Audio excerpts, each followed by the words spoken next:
Hey guys, it's Mira, and welcome back to Cupid, a visual novel. Part 3, I think now?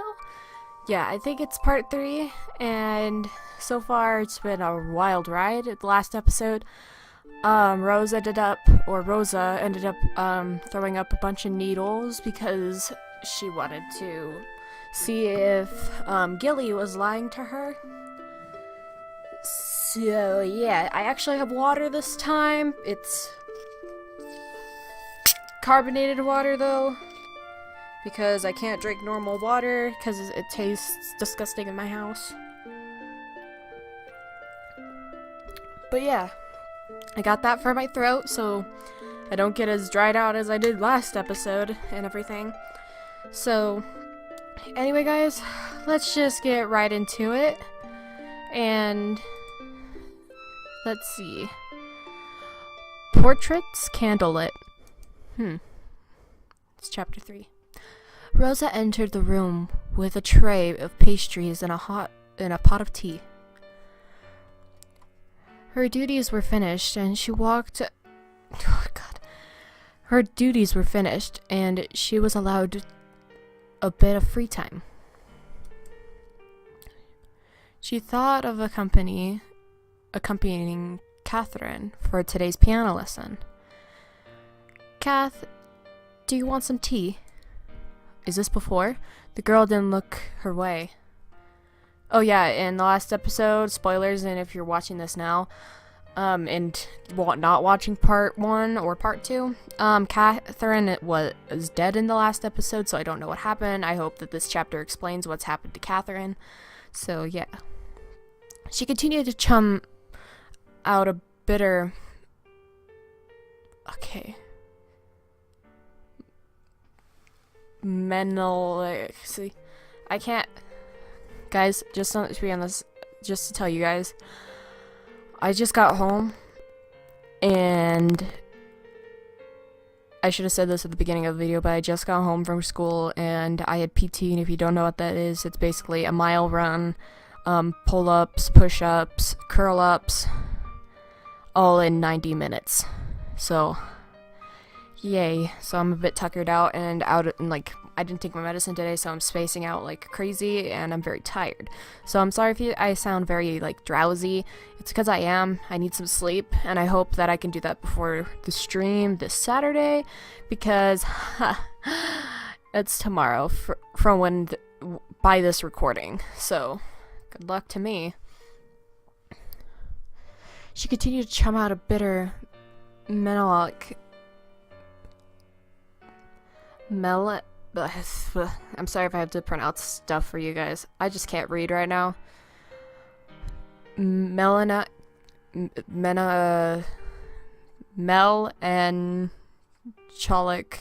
don't know what that is. Sound from her piano. I don't know what that sounds like. Rosa sighed. Her shoulders slumped in defeat. She placed the food on the table and sat beside the I almost said potato, piano, twiddling her thumbs while her friend continued to stew in her foul mood. What is the new what's the new composition? Composition? Oh, fuck me. Catherine. It sounds nice. Nowadays, you make a new piece every day. It's a shame they're all so sad. Catherine didn't reply to that, but she spoke again and her words were bitter. I saw them again, those degenerate louts. What's a lout? Don't answer my questions, please. No shame at all. Kath. Alright, consenting damn adults and all that. At least have some decency to close the door. Sometimes I dare say that they want to get caught. When I walk in on them this morning eating each other's faces, they had this look on them. like they were daring me to say something. Quoi? Do they want my applause? Very nice technique, sire. I very much like the way you swap your... Whoa, shit. I very much like the way you swap your spit with my sister. Great tongue action. Tres vieux. Again, French people, I'm so sorry. I can't pronounce anything in your French language, even though I took like 2 years of French. I'm sorry. And he even has the gall to speak to me. Be a dear and put them on the table, Catherine, even he said. Like I'm a soft-headed giggle mug of a maid. He wanted me to get annoyed. I just know it. Opening my water because I'm angry. Gonna drink some carbonated water.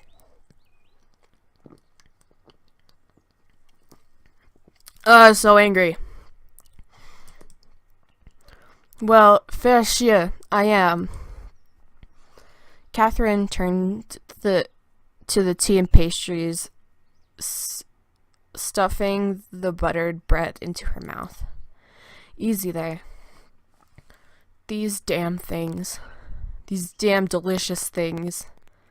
She said the last part angrily, as if she blamed her trouble on the food's relish. Rosa giggled in spite of herself. Catherine wiped her mouth in mock anger. What are you laughing at, wench? It's almost comical to watch you eat when you're angry, Kath. You're like a giant monster that attacked defenseless towns in horror books. Oh, yes? Catherine made sad tiny squeals and picked up another piece of bread. No, no, please spare us. She adjusted her voice and boomed out a roar. The Catheranian monster of the deep doesn't show mercy to anyone. She dropped it in her mouth and chewed, savagely. Yum. Annihilation. It's delicious with tea. The two girls giggled. Catherine's rare smile turned into a rueful laugh. And soon Rosa felt her mood turning somber again. What happened anyway? Aren't you annoyed by it too? Sister has changed ever since she started helping in the chat. Fuck me. Oh shit. Can I go back? Well, she said something. You guys can pause it. I don't know what she said. As if she wasn't already married. Ugh. She doesn't even care that people are talking behind her back. I'm tired of running around picking fights with gossipers. She hasn't even visited home for a long time. Father misses her a lot. He always asks about her. Father had worked so hard all these years just to give us a comfortable life. Now he is sick, and all he cares about is that dastardly Marquise. Fuck that word. Rosa shrugged. I am a bit annoyed, but I guess I've gotten used to it. Their lives are their own, Kath. She doesn't dare divulge more than...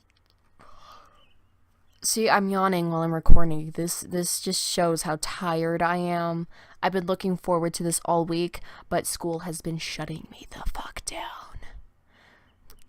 Yeah, YouTube, I just cussed. What are you gonna do about it? Anyway, another drink, because I'm so angry. I'm so angry. She didn't dare to deluge any more than to Catherine. But it was partially true. Like Gilly. I like Gilly. He's a nice friend. But I love my sister. Oh, I wish my sister would say that to me, and then I realized she's the devil. My girlfriend would say the same thing, honestly, and I say that her sister is probably the most adorable thing in the world, even though she's like 6, but you know, whatever. If they want to stay together, then why not fix this and have at it? Shit. Fuck up. Mira, get your head out of the fucking thing. But what irritates me irritates me to my damn snatch is the way they are with each other.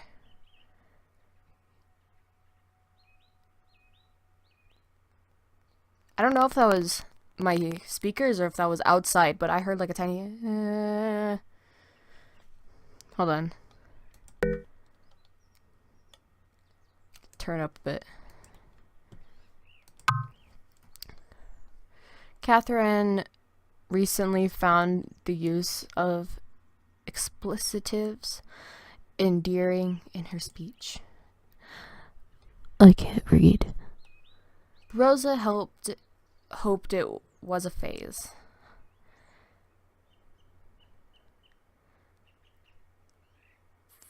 Oh shit. They are miserable. Any half-wit can see that. Yes. Is that Emily? Emily? I'm just gonna say that's Emily.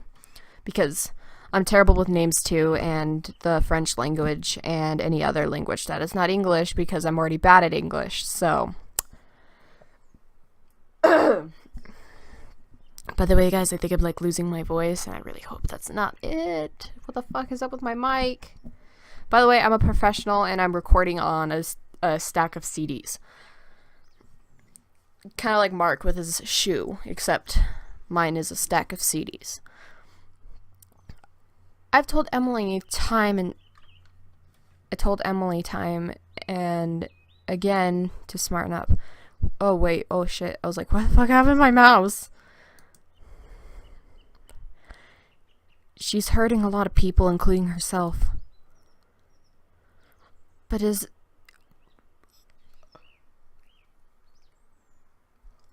I'm tired.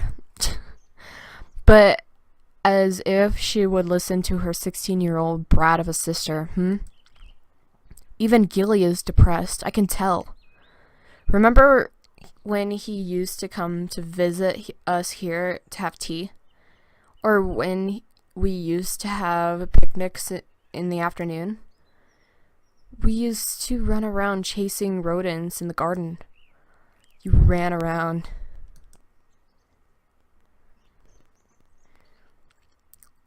We just watched you get dirty, actually. That is very true, you nitheads. But then, it used to be fun visiting the chateau. Anyways, we barely even see them. Nowadays, fuck, I already said that. I thought I clicked it. He just stays in his bureau all day, brooding. Is it something adults subject themselves to? Like a torture ritual? I really don't understand why two people who are clearly unhappy keep at it. Fuck that. Fuck my... I'm 17 and I still can't speak Spanish or English or any other fucking language. Yeah, YouTube, I cursed again. What are you gonna do about it? Sorry. Rosa did understand. At least some part of her did. She couldn't actually explain how pain and love worked. All she knew was that it had something to do with an absurd obsessive amount of hope. She felt Mother tugging at her mind. She loved Mother so much. Living with the Parides. I can't. Alright.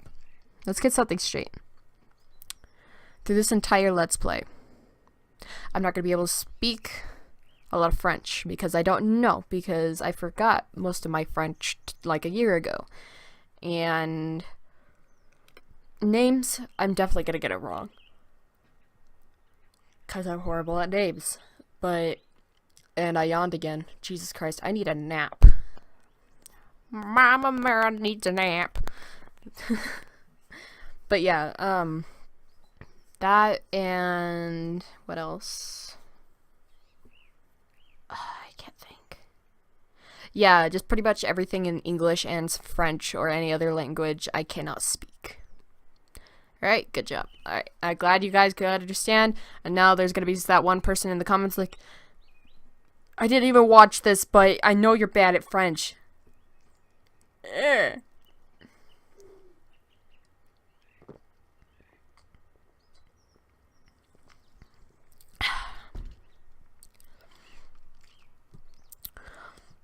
Living with the Parides gave her an ample comparison to her former life.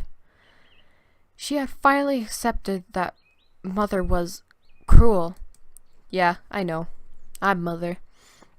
And yet Mother still gave her love, and it kept her from wanting. Was that crazy? Perhaps it was the only love she needed. Perhaps it was what she deserved. Rosa shook the thought off her mind and just shrugged.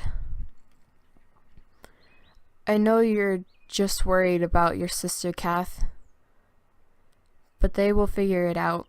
Humans learn. Look at you, all profound and such. You read any good books lately?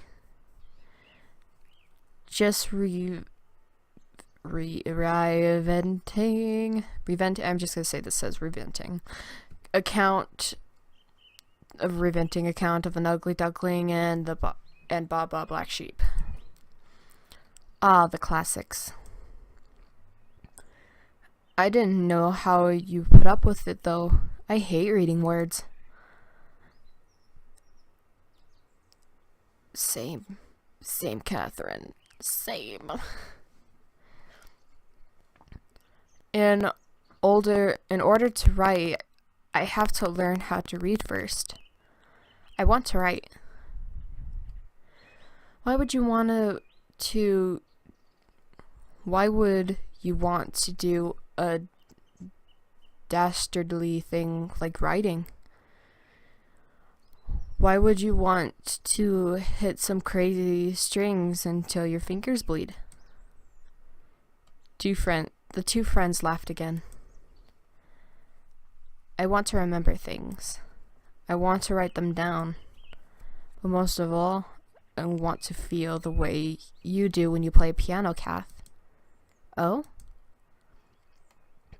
The way you look when you play, you are passion and bliss in music form. It feels like love and magic, like magic. You inspire me to do something fulfilling and grand. I'm sure you will. Well, I'm sure you will. Fuck me. Hey, why not write a song one day? Oh? Let's do it. You write an amazing play.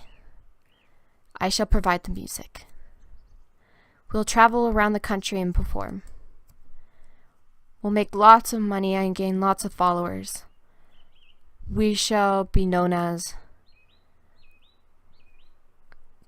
The Pride Parade Cavern Caravan of Wonders. I can't fucking read. Pride Parade? Are you sure? Puns are the best, trust me. That sounds darn batty, Kathy. Ugh. From this day forward, nobody is allowed to call me Kathy ever again. The sound of a knock interrupted their giggles. Catherine, it's me. I need to discuss something important with you. Frustrated, Catherine pouted at the sound of her sister's voice. She turned back to her piano and began to pound a sarcastically happy tune. Rosa stood up and opened the door. Hello, Rosa. Madam. She had seen little of the older Pride sister recently. It astounded her how old she had begun to look.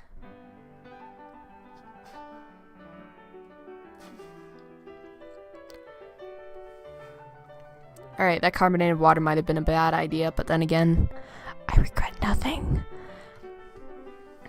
But the recent 20 chicken nuggets that I had the other day, I regret that decision. Her once radiant looked tired and harrowed, almost clone-like. Under her eyes hung huge bags, and yet still looked quite dignified, full of pride and pomp. There was an extra rouge on her skin. Her demeanor was elegant.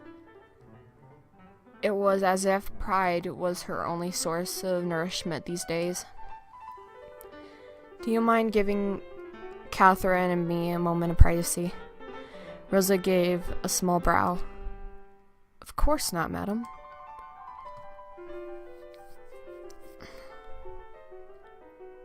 Rosa gathered her nursery books and squeezed Catherine's shoulder before stepping out of the room. Rosa entered the quiet room of the library. She was about to approach the table when she noticed Gilly already occupying the seat. He was writing something in a book, somewhat immersed in the activity. Rosa stopped dead in her tracks. Ooh. Leave now while he's not looking, child, or just go in and ignore him, child. 'Cause in chapter 2, they said that Gilly was bad luck. So what if I get closer to him and maybe he will tell me more about him? Or if I do the just walking away, I'm just basically going to be avoiding him. Which one do I want?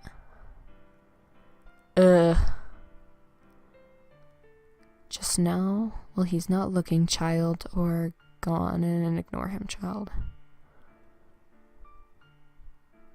My mother's senses aren't saying anything because these are both bad decisions.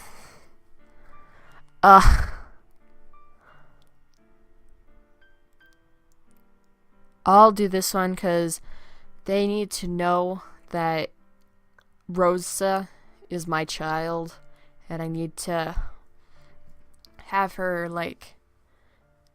yeah. Why are you so nervous anyway? Just ignore him. He doesn't seem to notice you. Unfortunately, Gilly lifted his head and saw her by the door. Oh, hello, Rosa. Rosa took a step back. Maybe it was the best to walk away, as if there was a mistake. Jesus. But wouldn't that be rude? He had already seen her after all. But she had never been alone with him. it was just too awkward. Well, why go just join in? It was going to be fine. They had conversed normally before. Yet, that was because Catherine had been around to disperse her awkwardness. Now I look like an idiot. As mother in this story, you were always an idiot. Gilly watched her pace in front of the door in amusement. God damn it, Mira, stop yawning. You don't deserve the yawns. Rosa decided to go in. She had already embarrassed herself enough anyway. There was little left to lose. Besides, there was nowhere else to go in this big house. She had already gotten lost in the hallways,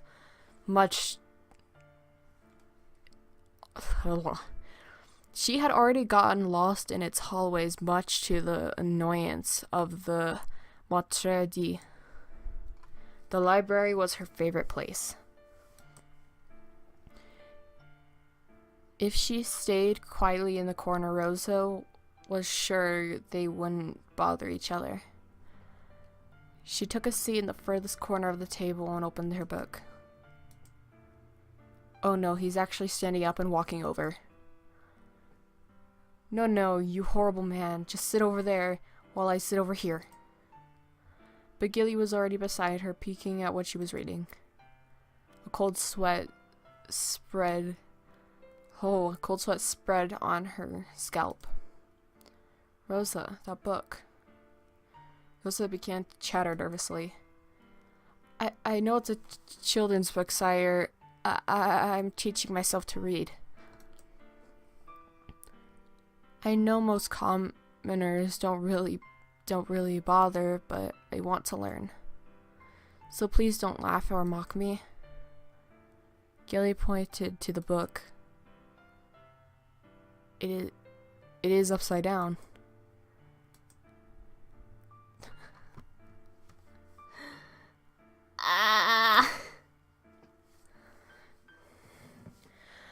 The ducks in the picture had their feet up in the air. Rosa screamed, feeling heat on her cheeks. She couldn't think of anything more embarrassing. I'm sorry. Gilly's face lost its cheer. What do you need my forgiveness for? Rosa looked up at Gilly. His eyes lacked the gentle glint they usually had. It was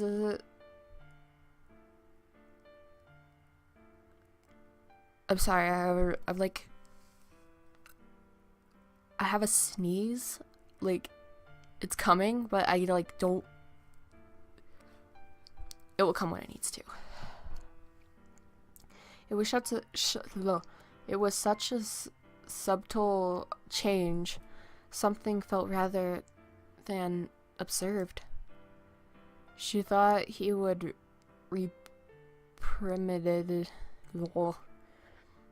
reprimanded. I keep putting ED at the end. What the fuck?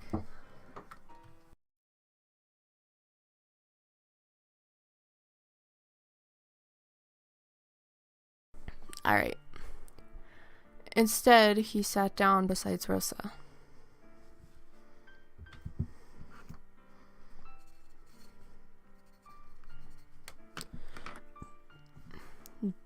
Drumming his fingers on his cheek while he watched her wordlessly. Well? Aren't you going to read? What was wrong with him today? He didn't seem like himself. Had he eaten something bad? The aura he exuded was not as usual friendly warmth. Yet it wasn't particularly wicked.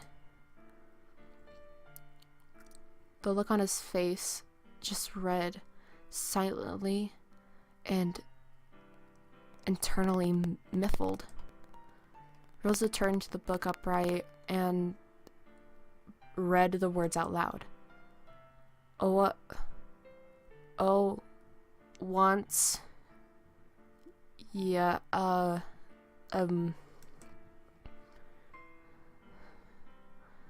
that is the U with the short sound. It is pronounced like this. Gilly made a sound.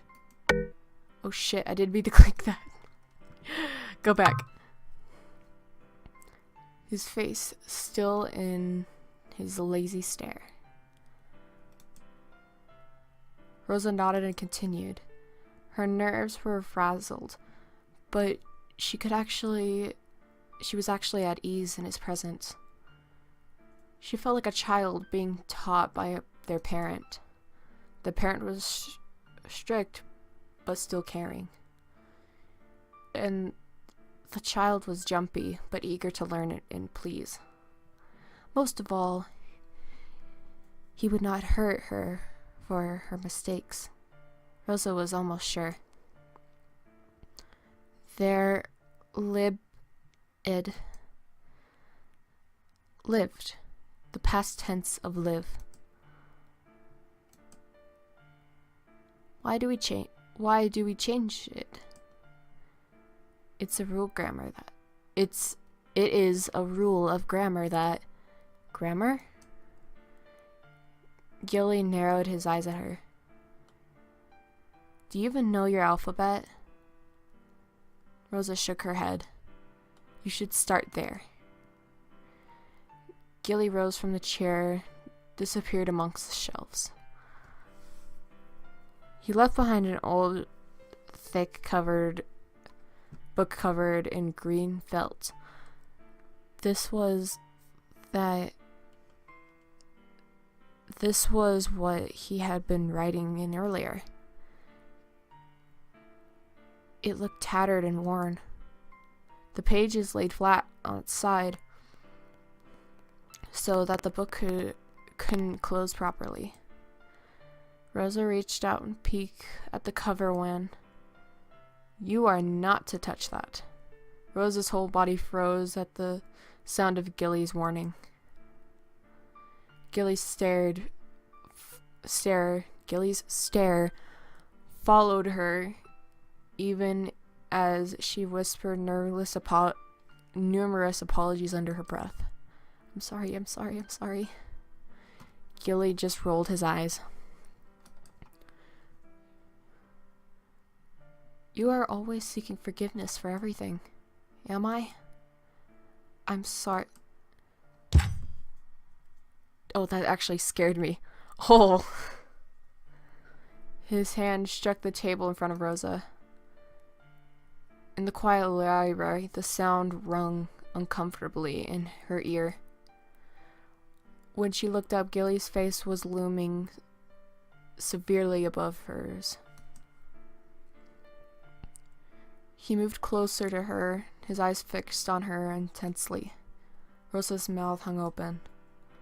She struggled to say something, but her wits were like burning ends of a matchstick.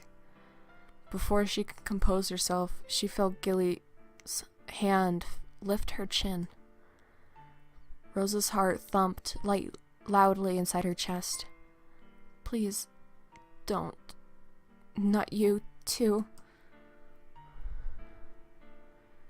She felt his breath on her face, and her heart sank into despair. Mother's voice resounded in her head. In the end, they're all the same. He's like everyone else. She shut her eye and prepared herself for the worst, like she always did when. Then she felt her face begin turn from side to side. She opened her eyes to see Gilly's studying her face like a textbook. You're a fairly attractive girl.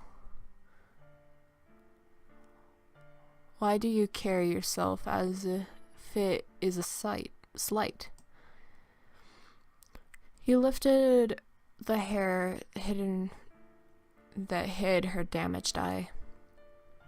Rosa clenched her teeth. Is it because you were hurt before? She said it no matter or of law.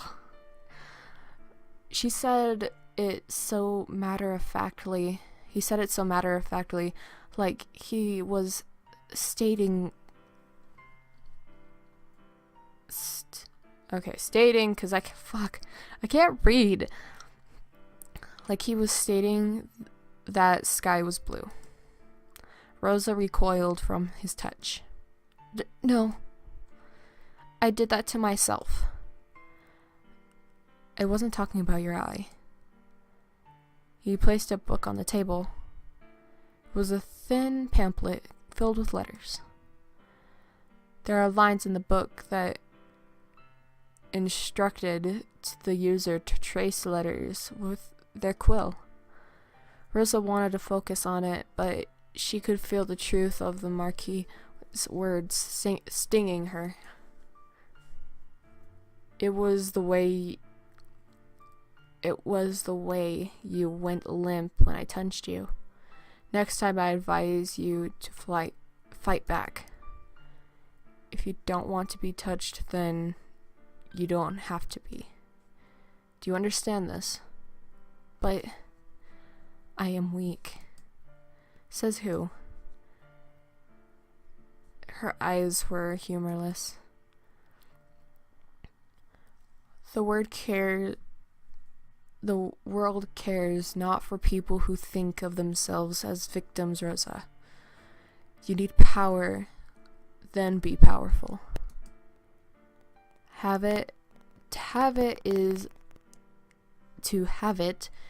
It is necessary to crush things along the way. Rosa flinched under the weight of his stare. She realized that the polite and courteous Gilly was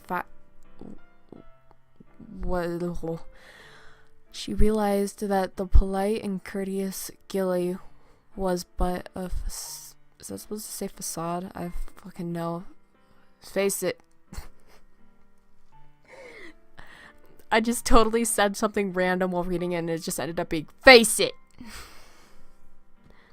God, I'm so lame. Okay, more water. So interesting.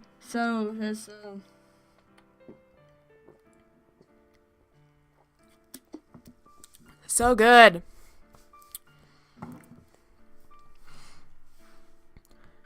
It was still him, but it was nothing but an oil portrait, an artwork of his devising.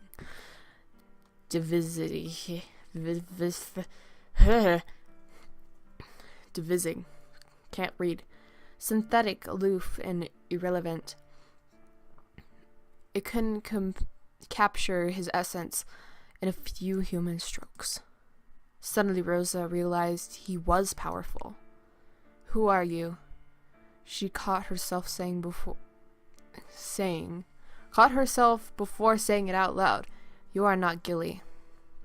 And yet, he spoke to her as if he knew what it was like to hurt and to fear. If you don't start acting like you own yourself, then people will not hesitate to take everything. He laid out the rest of the books and he had brought out. One was an activity book for children. It had a picture of a child holding an apple with an arrow stuck in it. Another was a book of limericks. Blah, blah, blah. The other two were thicker books that intimidated her. She would come to know them as Hamlet and Paradise Lost.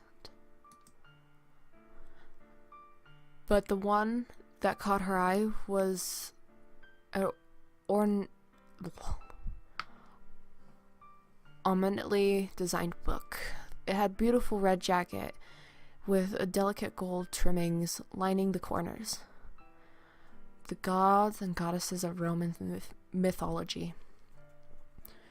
This would be her favorite book, her treasure, and she knew it like love at first sight. These books are yours. Take them with you. Read the thin one first, then gradually build your vocabulary with the thicker ones. Rosa ran her hands over the skin of the red book. She opened the cover gingerly, as if carefully unwrapping a present. Thank you. No thanks needed. I simply showed you some books from a portion of the library you were aware of.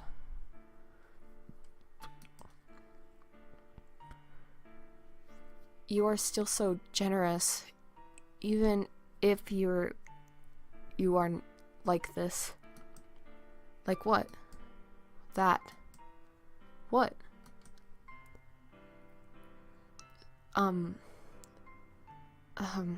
Something somewhat irritable. Gilly didn't reply, leaving an awkward silence lingering between them.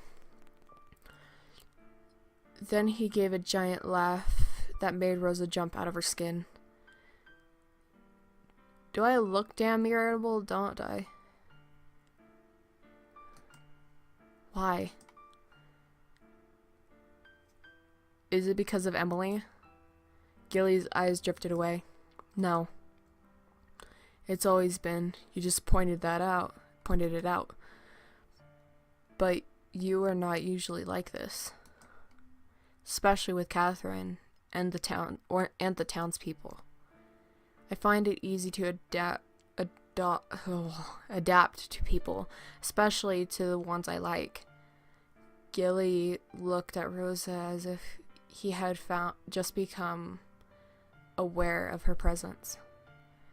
Makes me wonder why I am so stern with you. I'm sorry. Rosa shook her head. I somehow prefer this side of you. Gilly cocked his head from side to side. Cocked his head to the side. He's not going back and forth. That would have been funny though. He brought out the green book that Rosa noticed earlier. This is called a journal. When you write letters, when you learn to write, start one. What is it? Something you can use to remember yourself when you've forgotten. Does it work? It used to. Nowadays, not anymore.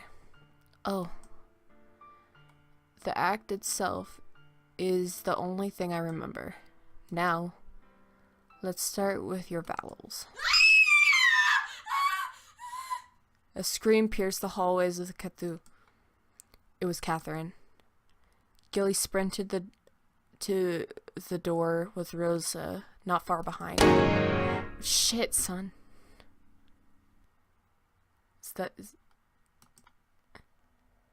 Back in the piano room, Catherine took a shaky step towards her sister. She wasn't moving at all. I didn't. It was an accident. Emily?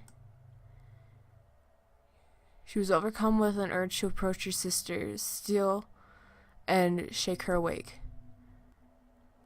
Make sure that she was okay, but it was a nasty fall. Emily? Catherine saw her sister's head snapped back and coiled with a sharp corner of the piano. She watched it like a series of photographs in her head. She had to check on her, but her feet refused to move. Instead, she began to retreat to the corner. She didn't even notice her legs were moving until her forehead touched the wall. She didn't want to turn around. Her sister was on the floor. Wait.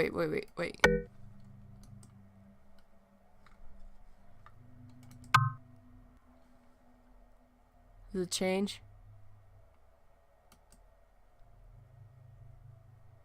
That sucks. Because I have to keep the mature filter on. Because YouTube.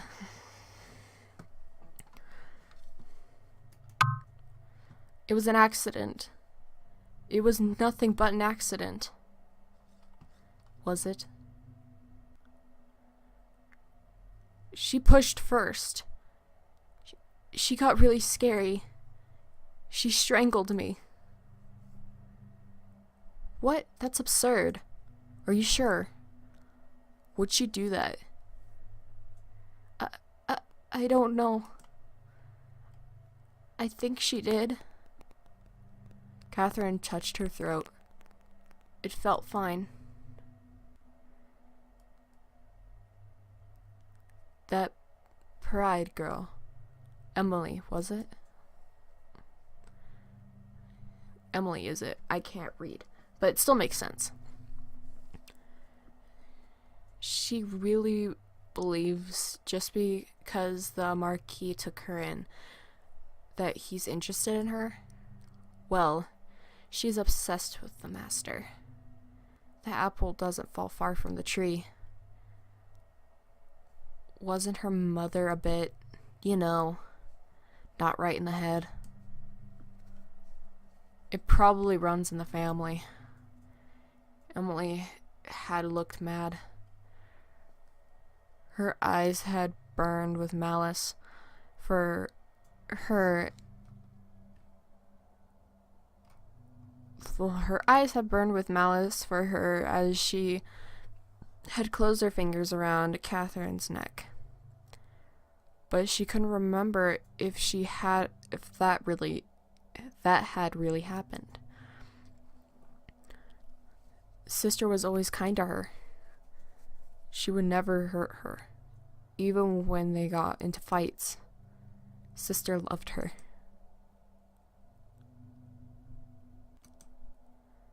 Am I turning mad? I have the blood of a mad woman.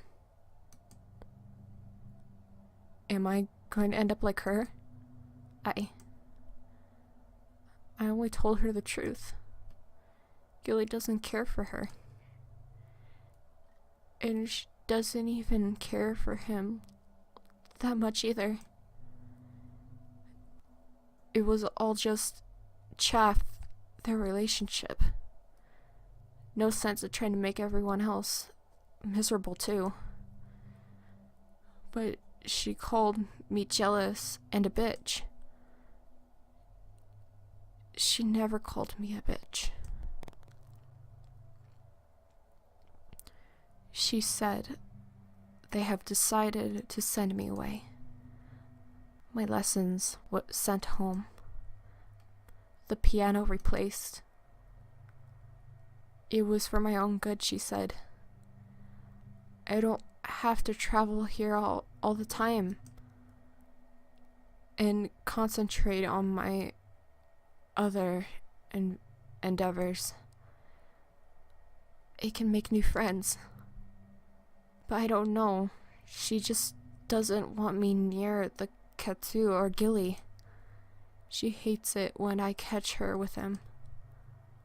Perhaps this morning was the last straw. She hates it, but she also smirks at me when I see them. Like the Basques in it. It's got dark really fast. I think I might hate her. You don't know? Catherine's Thoughts ran through her head like a storm. They poured out of her aimlessly. I wonder if the piano is broken. Am I going to pay for it? What will become of us without sister's wages? What of father's medicine? What of my dreams? Sister can't be dead. Sister can't be dead. Catherine brought her fingers up to her lips and nibbled at her thumb. She didn't notice this. Her mind was preoccupied. She was in the corner of the wall, biting her fingers. It was a tiny comfort in a rapidly exploding world. Collapsing world. God damn it. These sudden noises are making me jump. Gilly opened the door and found Emily laying on the floor. An ugly gash broke the skin on her forehead. Facing the wall was Catherine, shivering like a leaf, viciously devouring one of her fingernails. He approached her cautiously. Catherine? Rosa was out of breath, but was still able to let out a gasp at the scene. Emily's lifeless eyes stared up at nothing while Catherine pressed herself into a corner. What had happened after she had left? Rosa, will you call for help, please? See that someone checks on Emily.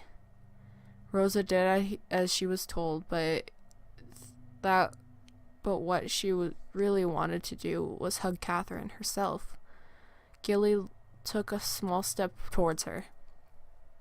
He called out her name slowly, coaxingly.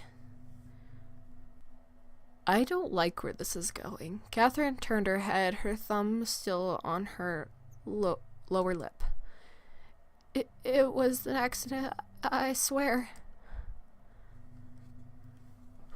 Of course it was, Catherine, of course it was.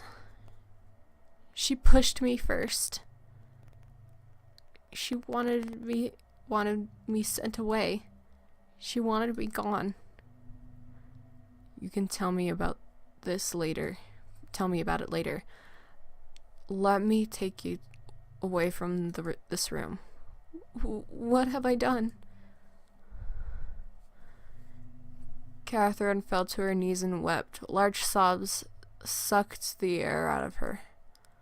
She felt like drowning, trying to keep herself afloat in between sobs. Every exhale was wheezing pain in her lungs. She felt Gilly's arms wrap around her. What have I done? What have I done? You didn't do anything, Moshe. It's not your fault. There was a bitter bulge building up in her throat. She felt that no amount of crying could push it back down. What am I going to do? Father is... Sister... I'm so scared. Gilly's arms wound tighter around her, and she clutched onto his warmth in the vast sea of fear. You don't have to be. I will always be by your side. Catherine, I will take care of you and your father, all right? You don't have to worry about your future. Her tears soaked his shirt through, but the squeezing in her chest felt less painful. But why? Why do you do this? Why do you care so much for me? Gilly's brows furrowed, as if confused that she even asked. I just do. It was a boldly stated fact, as if painfully obvious, as if Catherine was a fool for not knowing it. It made Catherine's heart expand in her ribs. When she looked back, she could recall this as the moment she fell in love with him. The look in his eyes, reassuring and strong. She wasn't alone. She was going to be alright. Let's get you away from here. He supported her arm and stood her up, careful to block the view of her sister from her eyes. He led her to the door. Catherine hated how fast her relief came.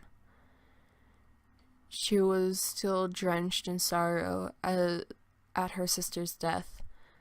Her father would not take well to the news, especially in his health. But she was alright, and she hated it. Rosa was with her. She didn't have to leave her piano, her dreams, him. Nothing had to change. But most importantly, she hated the voice that came whispering in her head over and over again. Thank goodness she's dead. Thank goodness.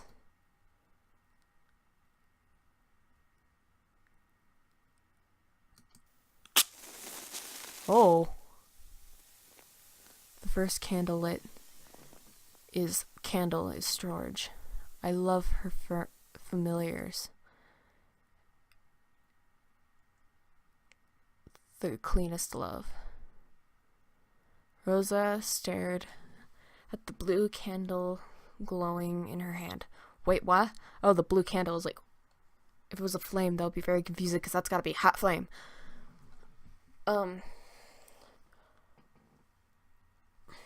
Blue candle glowing in her hand as she chanted her spell. Trust the veil that conceals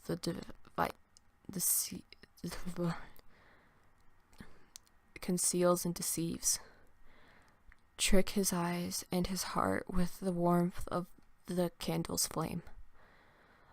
A bond of blood like kin will be forged.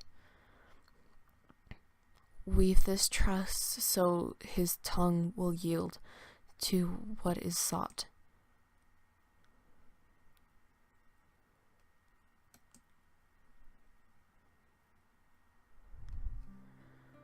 Rosa stood by Catherine's tomb, nursing memories to her. The soft wind gently blew her hair. It reminded her of Catherine and her playful ways. Tears sprouted from her eyes, even the wind. I'm always here, my love. Loss will always hurt, but you love Mother the best, don't you? Yes, Mother. Then you are going to be fine. I will never leave you like Catherine did. Rosa. Gilly's soft voice came from behind. Rosa glanced at him in acknowledgement. He stood quickly beside her in a few moments, but ventured to speak. Have you thought about my offer? My house is always open for you, remember that. I'm sorry for my outburst back then. It's nothing. The wind played around their feet, and Rosa pictured Catherine was a part of fuck in computer, stop it.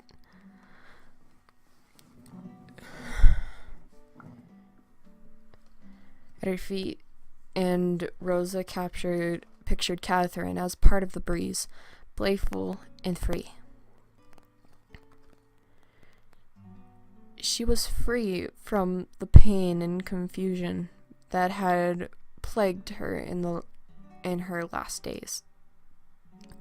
They stood beside each other, solemn,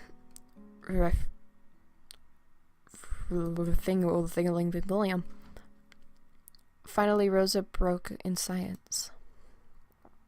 She was my family. I was in pain because she came along. I didn't know any better. She gave me hope. She was bright like a flame. When I close my eyes, I can still see the imprint of her light in the darkness.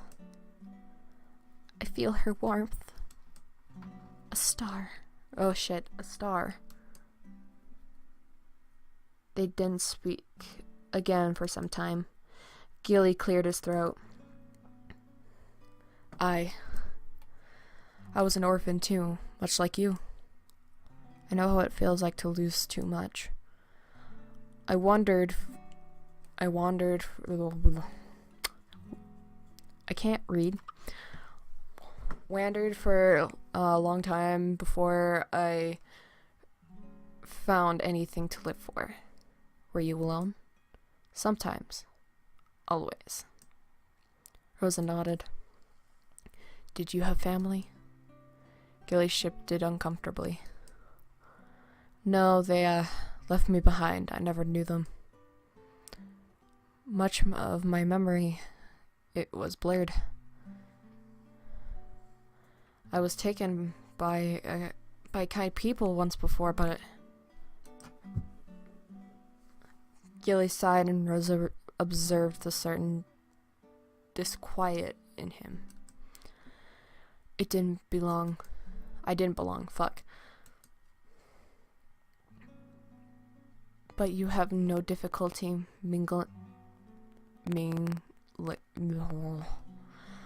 I can't. It's too many feels. It's too many things. My chair is becoming uncomfortable. Gotta drink more water.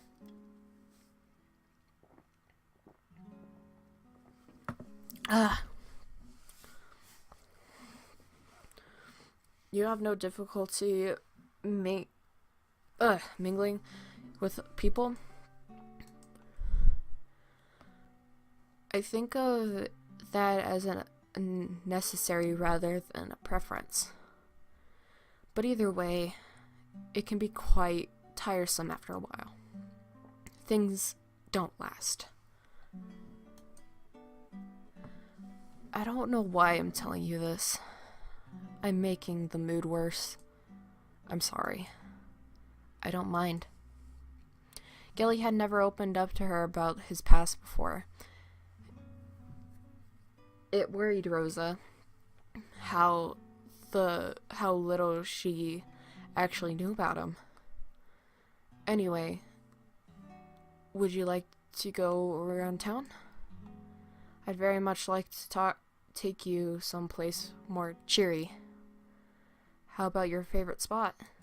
Our favorite spot. Gilly smiled with understanding. The pair traveled up the hill on the edge of the town. The view overlooked the quaint village. The sunset painted everything in pink glow of dusk of endings. It is always so beautiful here. They used to spend time in this grassy knoll, the three of them. It was their own little hideaway. Memories of the past crept up in everything, in every corner. The ghost laughter echoed in the wind. Rosa touched the trunk of the small tree they had carved their names on. So many fond memories. Rosa, I want you to have this. Gilly took Rosa's hand and placed the item in her palm. It was a simple silver locket. She looked at him questioningly. I have had that for as long as I can remember. One of my remembrances of the past. I can't take this. You must. You need it more than I do. But It's old, and the locket doesn't even open anymore. I don't know why I've held on to it for so long. Can't even remember how I came to have it, but it comforts me. Maybe it will have some effect on you, or for you. Fuck me, 'cause I'm Gilly. This is your treasure, Gilly. It feels wrong to take it. On the contrary, I believe you must have it. Call it a hunch or feeling, an urge on my part. I'm not good with expressing sorrow or even giving comfort, but I want to do something, at least, for you. He closes his hand over hers, affirming the gift. It's yours. Please take it. You are wrong if you think I'm going to let you stay in the castle simply for Catherine's sake. I do it of my own accord. Let me do this for you, Rosa. We have been friends for quite a while. If you need to leave, at least stay until you feel ready to go.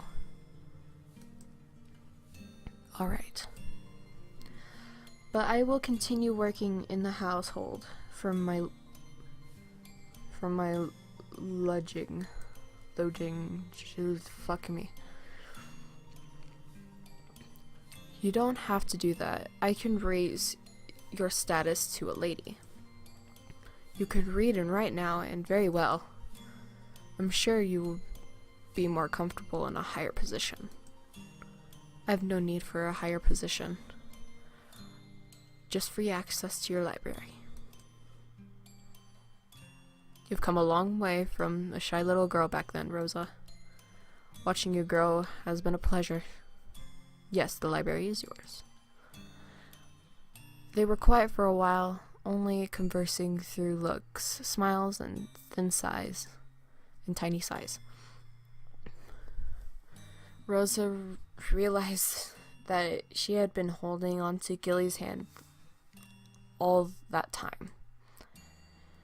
She broke off from his hold, rather embarrassed. We should head back. You're right, it's getting quite late. Gilly walked over to the carriage to get it ready. Excellent, child. Being a maid in this house will give you free access to the rooms. He trusts you completely. It seems that the candle worked. I guess so. Rosa looked at the silver lock necklace in her hand. She fiddled with it, trying to open the lock.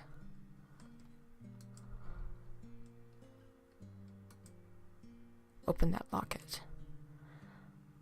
I'd like to see what is inside. An object that he owns will make any enchantment more powerful. Rosa fussed with the pendant for a while, but like Gilly said, it was stuck. I'll try again later, Mother. I'm rather curious about it myself. The spell we start in effect in stages, gradually uncovering his true face. Fondness first, then trust. Familiarity. Rosa sighed. But was the spell necessary at all? Didn't she already have that with Gilly? Rosa bit her lip, remembering the warmth of his hand. They had known each other for a long time. It was rather comforting to have someone to mourn with. However, Rosa did find it strange that Gilly rarely even mentioned Catherine anymore. It was as if he was shedding her off like skin, Again, the pain in her throat resurfaced. The memory of the needles made her stomach lurch. Since her friend had died, the Marquis had gone, spending all its hours locked in his office. He barely showed himself socially, rarely even attended meals. But they were casting a powerful spell, something that might harm Gilly. What if he was, after all, innocent?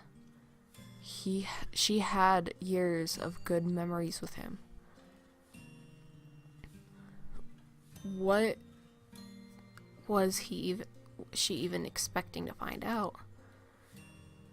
Exactly how could she live with the guilt of 2 dead friends? Rosa sighed. She cared for him. Despite all suspicions, she knew that much. But Mother was adamant. 3 candles for three loves. A fitting curse for a man who frolics in love's domain. Storage, the love for familiars. Philia, the love for friends. The arrows, the love for lust. Open his heart with storage. Unmask him with Philia. Strike him down with Eros. Yet Rosa kept the fourth candle, one she named Agape. Unconditional love. She didn't know whether she would ever use it. Mother, of course, would object. But just in case Eros successfully struck Gilly, she wished to light Agape. At least give him peace before. Rosa walked towards Gilly, and a pang of anxiousness biting at her. Rise, my dear. The work lays ahead. To bring him down, we must find his weakness, then we attack. This due punishment will be swift, my dear. Fuck, I can't read. Do it for Mother. And that's, end of chapter 3.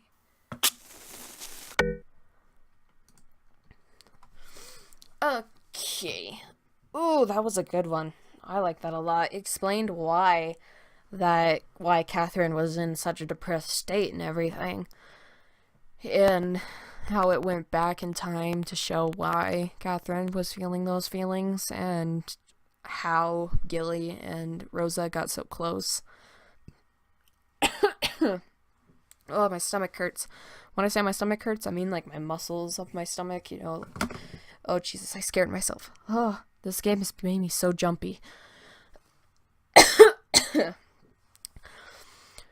But yeah, I think the story's going pretty well. I want to see what Mother has in store, honestly. I want to see more Mother. I need a drink of more my carbonated water.